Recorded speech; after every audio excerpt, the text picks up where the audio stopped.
វិទ្យាគឺជាការសិក្សាអំពីលេខនពន្ធការគណនាការវិភាគជាដើមអ្វីដែលគួរឲ្យចាប់អារម្មណ៍នោះគឺមុខវិជ្ជាមួយនេះមានការលំបាកខ្លាំងណាស់សម្រាប់សិស្សានុសិស្សភាគច្រើនរួមទាំងខ្ញុំផងដែរ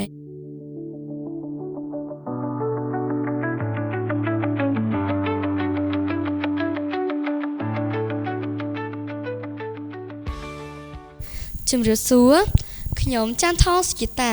ជាសិស្សមកពីថ្នាក់ទី7កនៃសាលាមីកាវេ Grand Beacon 1នៅក្នុងវីដេអូនេះ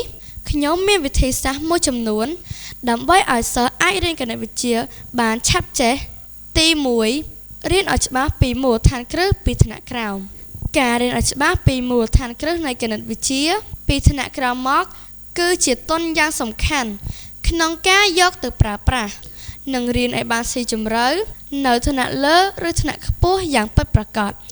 ដូចនេះការសិក្សាគណិតវិទ្យាគឺជាការសិក្សាដែលមានរយៈពេលវែងដែលទាមទារឲ្យសិស្សត្រូវវិភាគតាំងពីថ្នាក់តូចៗមកម្ល៉េះទី2ស្រឡាញ់និងមានចិត្តតស៊ូចំពោះអ្នកដែលរៀនពូកែខាងមុខវិជ្ជានេះភាគច្រើនគឺជាមនុស្សដែលស្រឡាញ់គណិតវិទ្យាផ្ទាល់តែម្ដងដោយមិនមែនគ្រាន់តែរៀនលេងៗនោះទេមួយវិញទៀតពួកគេគឺជាប្រភេទមនុស្សដែលតស៊ូមិនបោះបង់ចោលនោះឡើយទោះបីប្រឈមនឹងការដោះស្រាយចម្លើយនៃលំហាត់មិនចេញក្តីទី3ទន្ទិញតែរូបមន្តសំខាន់មួយចំនួនបានហើយជាការពិតណាស់ដែលថាសិស្សភាគច្រើនចូលចិត្តទន្ទិញរូបមន្តទាំងកប៉ុន្តែធ្វើបែបនេះ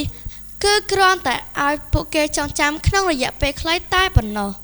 អ្វីដែលសំខាន់គឺសិស្សត្រូវទន្ទិញរូបមន្តដែលសំខាន់និងប្រើប្រាស់ញឹកញាប់បានហើយបន្ទាប់មកព្យាយាមធ្វើលំហាត់ឲ្យបានច្រើននោះច្បាស់ជាចាំរូបមន្តឯងមិនខានទី4រៀនគណិតវិទ្យាជាក្រុមតាមរយៈបទពិសោធន៍ខ្ញុំផ្ទាល់ការរៀនគណិតវិទ្យាគឺតម្រូវឲ្យមានសមាធិមានអារម្មណ៍ស្ងាត់ទើបអាចផ្ដោតទៅលើការរៀននិងគិតស៊ីជម្រៅលើការដោះស្រាយលំហាត់បានប៉ុន្តែបើធៀបគ្នារវាងរៀនម្នាក់ឯងនិងរៀនជាក្រុមការរៀនជាក្រុមមានលក្ខណៈល្អប្រសើរជាងជាធម្មតាការរៀនជាក្រុមតែមានគំនិតល្អៗច្រើនចេញពីមនុស្សម្នាក់ហើយពេលដែលសមាជិកម្នាក់មិនអាចស្វែងរកដំណោះស្រាយឃើញនោះមានមិត្តភក្តិក្នុងក្រុមអាចជួយបង្ហាញផ្លូវដោះស្រាយបាន